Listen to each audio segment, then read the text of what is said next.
Mainly because I want to be professional. At the same time, someone that can get involved in businesses. And I feel architecture does opens up a lot of opportunity to meet people and to be involved in many areas of businesses.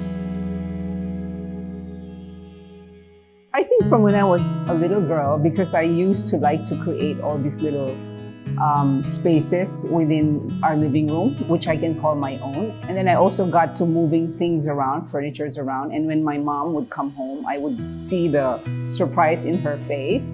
And so how it can really make people have a nice experience when you have a beautifully designed space. So I would say since I was a little girl. We are the executive architect for the Merdeka 118.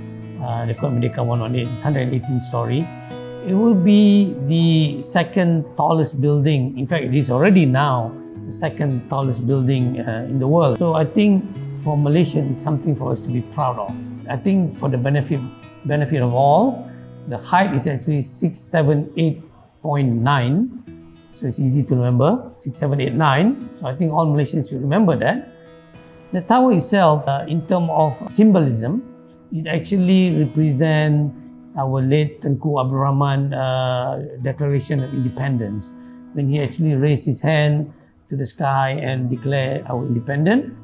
That the silhouette of that is an abstract, or rather the building is an abstract of that silhouette, which I think all Malaysians would have that image in their mind. It's really quite an honor to be working on a brand such as Kempinski, because it is one of the oldest brands in Europe. So we've been fortunate enough to, get this project. Of course, with a little bit of help from the architect, RSP. And also we're working on Oakwood Hotel, which is also in the same, under the same development. PND 118. PND 118. In terms of design, I really wanted a house that is not too big. Something of more of a humble character, but yet it has to be functional to our needs, and of course to reflect what I believe in architecture. That's why if you look around, the house is designed in such a way that there's a lot of basic materials. The concrete is being left as it is, the ceiling is being left as it is, because I believe architecture does reflect the character of the person designing it and also the person living in it. In this case, we are living in this, and I think that's just the sort of character we are. We're very warm people. That's why you see a lot of timber, warm color, something that makes you very comfortable. I think the family area, a place where the whole family can congregate, is so important. So that's why the area where you were at earlier, the dry kitchen and also the family room, I would say we spend probably 70% of the time in that area. And then upstairs in my bedroom, as you come into my bedroom, it's sort of like a family room again, and at the same time our office before you come into our room. So then the kids, they used to sleep in our bedroom.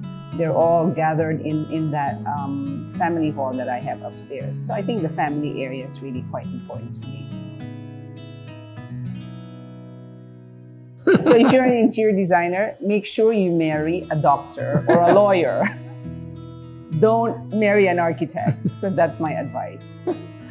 No, because we end up, when we're working on a project together, sometimes that becomes the bedroom talk.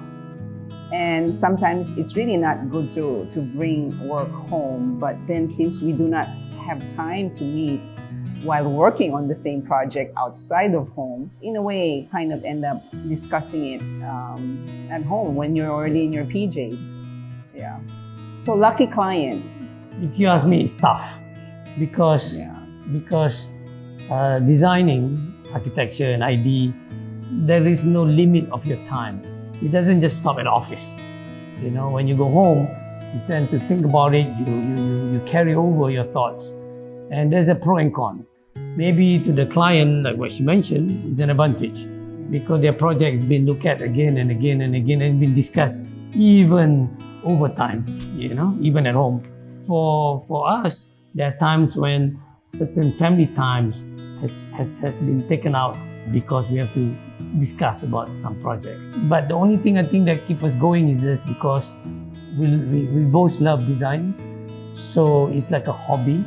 So once we think of it like a hobby, then we don't mind doing it over time because it's not just work, it's also something that we enjoy.